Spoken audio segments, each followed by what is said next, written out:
do a vlog? Yeah. Okay, we're doing a vlog. How do you vlog? What are you supposed to say? You have to have something like catchy at the beginning, like, hi YouTube, or like, hey YouTube, what's up? Or like, it's your boy, Adam, coming at you from YouTube. Smash that subscribe button. Ring that bell. Chase those little doggies home. Turn the world upside down. I'm bad at YouTube. I don't know. You get people to buy a membership and they'll get one extra vlog. Yeah, right. No, it's we gotta go like, this vlog is brought to you by Skillshare.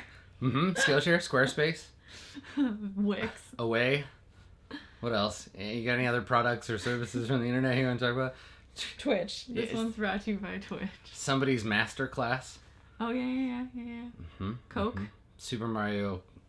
I don't think I've ever seen a Coke ad on like a YouTube channel that was like a person talking. It's always interesting, like a lot of channels I know do this thing where it's like you get the regular YouTube ads, so they get their ad money. Then they have an embedded ad, like about a minute and a half in, where it's actually part of the video. Like with podcasts, where they're, like a lot of them do, so it'll be like, you'll get the ad roll at the beginning, then there'll be a little bit of talk, like an intro. It'll be like, hey, welcome to the video. Today I went to Disneyland and put my shorts on my head. Check it out. Hashtag fails. And then they're like, this episode of Hashtag Fails has been brought to you by the hospital. When your legs are broken, go to the hospital.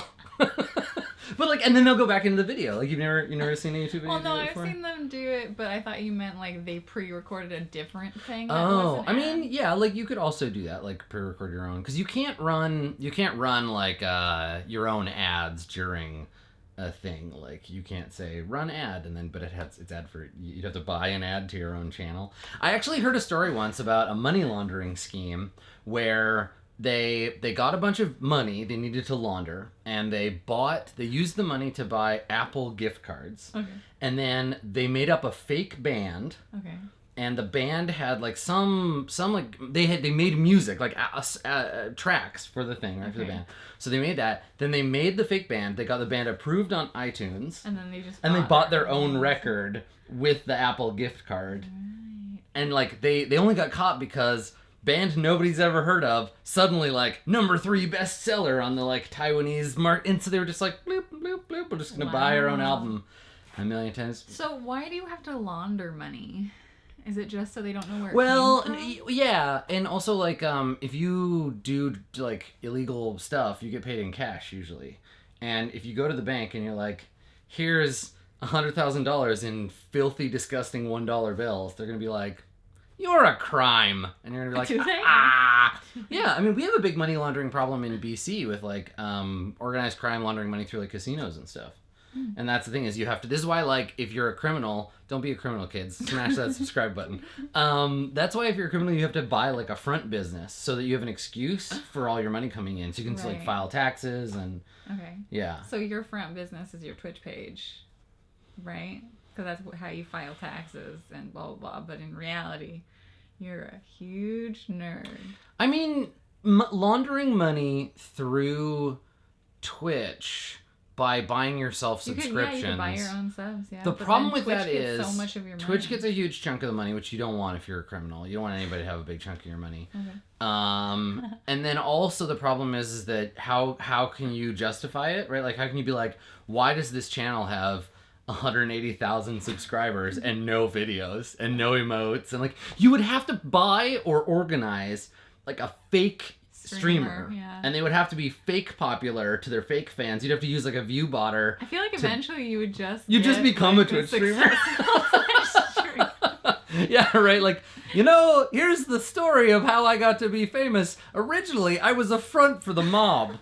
No, it's funny because this actually happened.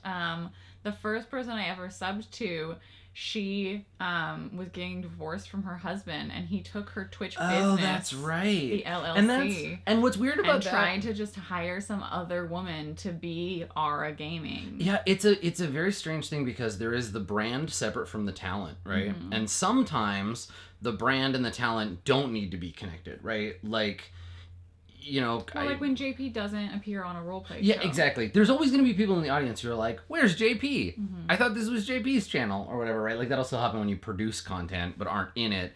But I think the brand can like separate from even if it's a brand of like a band or a musician or something where you're just like, yep, this is why Vocaloids are so useful, because you're like, Hatsune Miku, she will live forever. Yeah. Because it doesn't matter, because you're assembling. It's hard to do with like individuals, like streamers and stuff. Well, because like your channel is now a corporation, like it's a business. Well, no, right? so the business is now the legal entity that has a relationship with Twitch, but like you don't own a Twitch channel. Like your Twitch channel, my Twitch channel, Twitch owns those, and they could just be like, you can't have this anymore.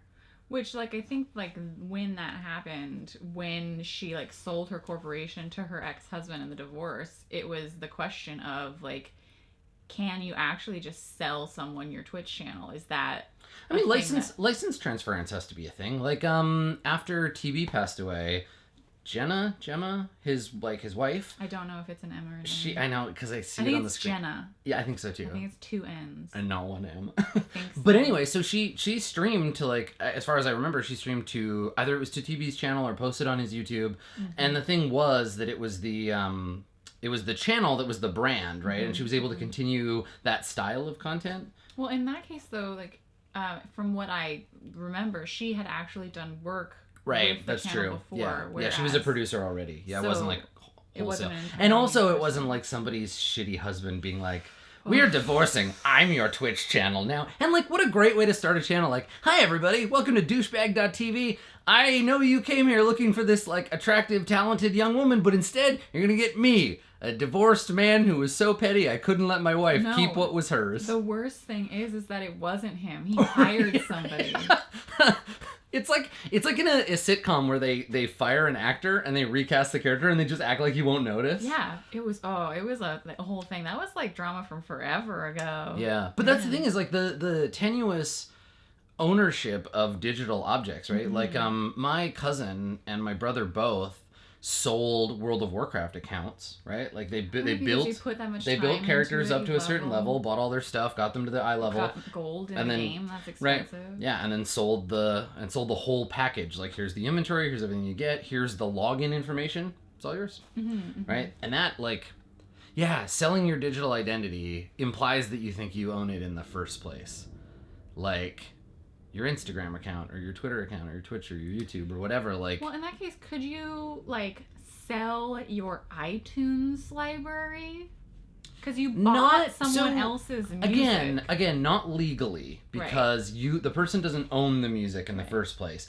But you could sell the login information, and then that person could change the password and the username. But there'd be no problem to sell CDs if you bought CDs. Yeah, because the license for a CD is different. Right. So when it's digital, it's just like an entirely... But what's interesting like about a CD is it's like, and we were talking about this in the car earlier, like you don't own the license to play it. You own the physical disc that it is on, and you are allowed to listen to it alone. But technically, it's against the like record label EULA to buy a CD and then play it in your car for your friends, because that's a performance. I guess if they pay you, it's extra illegal.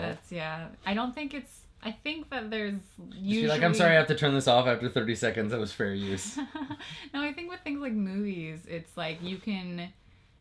Like, there's a specific rule. Like, you could play it on a projector in your backyard at a party, but you can't if you had a cover charge for said party. Well, and it interacts so weirdly with other laws, too, where, like this reminds me of the way, like, weird legal interactions. There was a bar, they recently closed, sadly, but this is what happens when you're a bar in Vancouver. There was a bar called EXP, and it was that and the Stormcrow were Vancouver's two first like nerd bars, basically.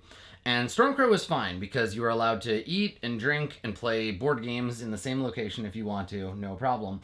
But according to the law of either Vancouver or BC or Canada in general, you can't play video games and drink in the same location. So they either couldn't sell liquor or they could let you play video games, but it couldn't be both. And if they had tournaments, you had to be in a special area if you were playing in the tournament where liquor was not allowed to cross that line. That's so weird. Because the government is trying to protect people from getting super drunk and playing slots or whatever, right? And the video game they just fall under gaming, which is gambling to a lot of like normal people. Yeah, weird, right? But board games were not gaming. Right. Board games is not gambling. gaming. Board games is like recreation, and so But video games is way more recreation than it is. But you can absolutely make the case of like, I bought $700 of Overwatch boxes when I was drunk. Well, you're not. It's not. So this is the thing. Like, you're allowed to like get drunk and go to a grocery store. You're allowed to like be wasted in the mall. I went to the mall and I got really, really, really drunk. Yeah, they're not gonna go I after. bought out the Kate Spade. Yeah, right. If you buy 16 expensive laptops while you're wasted, and you go to the government, they're not gonna be like, all right, get me John Apple and Mr. Molson. Bring them to me, and I will punish them. Well, I think the difference there is that you can return those. Whereas I don't digital know. objects It's not. not. It's not. I don't think it's the digital objects thing. It's just that playing video games, like, is just considered like the same category. I don't know. Somebody who is watching this video is gonna be like, I am both a copyright lawyer and an expert in British Columbia alcohol law, and Adam, you are full of shit. But you know what? Watching this video is gonna be like, what am I watching? Yeah, but you know what? That's why we call this series #fail. Smash that subscribe button. We'll see you next time. Bye, everybody.